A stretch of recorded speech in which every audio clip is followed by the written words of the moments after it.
मुख्यमंत्री पदाच्या संदर्भात संध्याकाळपर्यंत निर्णय होणार। जो निर्णय असेल तो शिवसेनेला मान्य। संजय शिरसाट यांची लोकशाही मराठी सोबत बोलताना माहिती। महाराष्ट्राचे नवे मुख्यमंत्री देवेंद्र फडणवीस होण्याची शक्यता। दिल्लीच्या बैठकीत फडणवीसांच्या नावावर शिक्कामोर्तब झाल्याची सूत्रांची माहिती। तर आज महायुतीची मुंबईत बैठक झाल्यावर अंतिम निर्णय।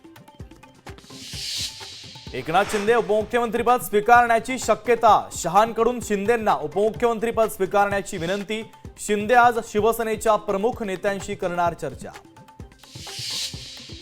दिल्लीत रात्री उशिरा अमित शहांच्या घरी सत्ता स्थापनेच्या संदर्भात खलबतं। मुख्यमंत्रीपदाच्या चेहऱ्याबाबत शहांच्या उपस्थितीत चर्चा।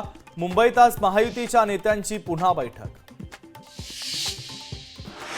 दिल्लीच्या बैठकीतील फोटोची चर्चा। फोटोतील बॉडी लँग्वेजची जोरदार चर्चा। अजित पवार फडणवीसांच्या चेहऱ्यावर हास्य। जितेंद्र आव्हाडांचं निवडणूक आयोगाच्या विरोधात ट्विट। निवडणुकीमध्ये तारतम्य न बाळगल्याची टीका।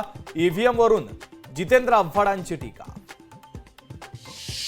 अमरावतीमध्ये यशोमती ठाकूरांच्या बॅनरची चर्चा। कालचा दिवस आपला नव्हता, भविष्य आपलंच असेल असा बॅनरवर उल्लेख। तिवसा मतदारसंघात ठाकूरांकडनं आभाराचे बॅनर। शिवसेना आमदार संजय शिरसाट यांचे बॅनर। शिरसाट यांच्या वाढदिवसाच्या निमित्तानं मुंबईत बॅनरबाजी। बॅनरवर मंत्री महोदय असा उल्लेख। महायुतीमध्ये महत्त्वाच्या खात्यांवरून रस्सीखेच सुरू। गृह, वित्त, ऊर्जा, जलसंपदा विभागांसाठी मोर्चे बांधणी। 57 आमदार निवडून आल्यानं शिंदेंना हवी आहे चांगली मंत्रिपदं। सख्खा लाडका भाऊ हे माझ्यासाठी सगळ्यात मोठं पद। मी काळजीवाहू मुख्यमंत्री सगळ्यांची काळजी घेतो। एकनाथ शिंदे यांचं दिल्लीत विधान। लोकशाही मराठी ऐका, पहा, जागरूक रहा।